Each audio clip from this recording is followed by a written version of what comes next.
Ils se sont massés devant l'hôpital universitaire de Bana pour aider comme ils le pouvaient les victimes.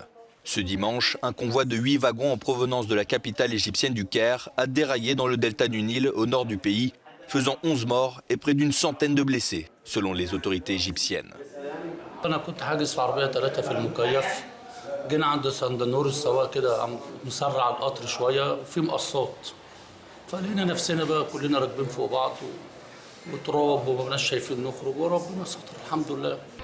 De gros moyens ont été déployés sur place pour venir en aide aux dizaines de blessés.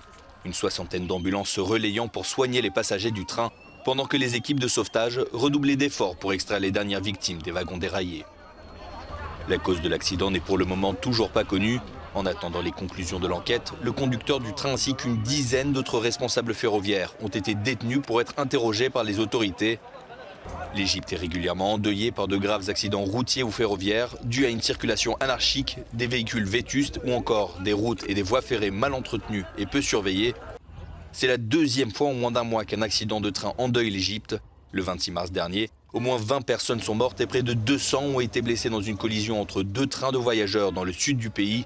Le ministre des Transports, Kamel El Wazir, a déclaré que le facteur humain était souvent à l'origine de ces catastrophes ferroviaires et a promis la mise en place d'un réseau automatisé d'ici 2024.